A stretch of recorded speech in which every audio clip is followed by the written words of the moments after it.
Welcome back to Medrash U'Maisa, sharing a story for this week's Parshas Shemini.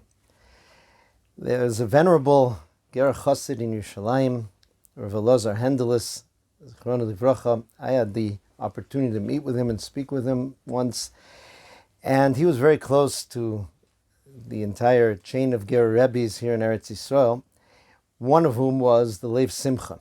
The Lev Simcha, who was the Rebbe two back, devoted himself to trying to help Am Yisrael improve their economic situation in many, many ways. One of his main causes was trying to ensure that there would be affordable housing, especially for young couples.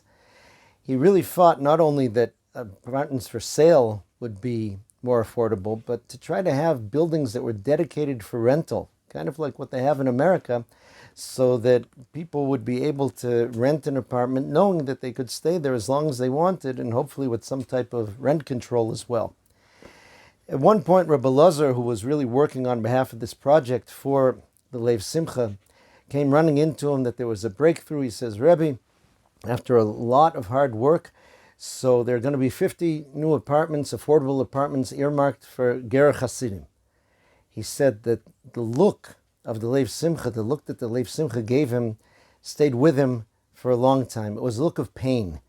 He said, Lev Simcha said to him, is that what you think of me? You think that I'm doing all of this effort in order to get affordable apartments for Ger Hasidim, for my Hasidim? He says, that's not my focus at all. You know what I'm really thinking about? I'm thinking about an Israeli soldier who's about to finish his army service, and he's looking out there trying to see, is there any way I'll be able to afford housing here in Israel, to get married and have a home? And he's probably going to see that the prices are so high, he'll be tempted to leave Israel and go to Chutz La'aretz, to some country that's more affordable. And then what's going to become of his connection to Yiddishkeit, his connection to Judaism? He said, that's what's bothering me and motivating me.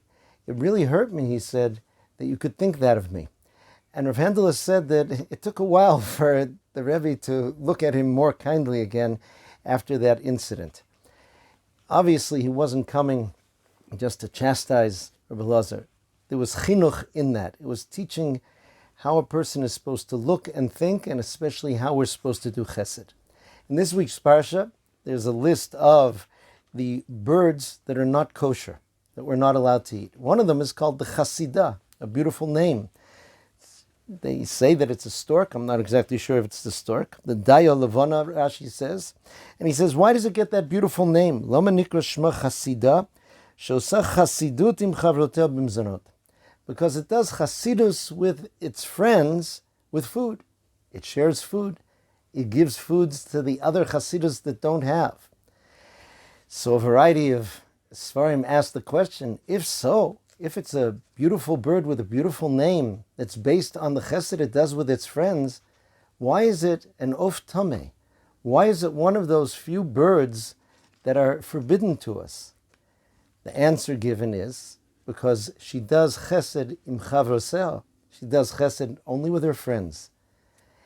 There's a clique, there's a group, and she does chesed within that, but she's not thinking about the other people that aren't part of the group.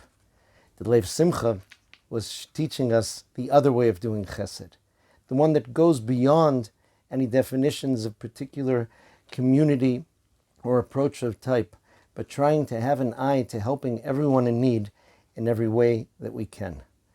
May HaKadosh Baruch Hu help us become true Anshe Chesed in that way, and therefore receive Chesed min Hashamayim to help us to see the end of the war, the safe return of all soldiers and all captives, and Besoros Tovas to Am Yisrael. Kol Tuv.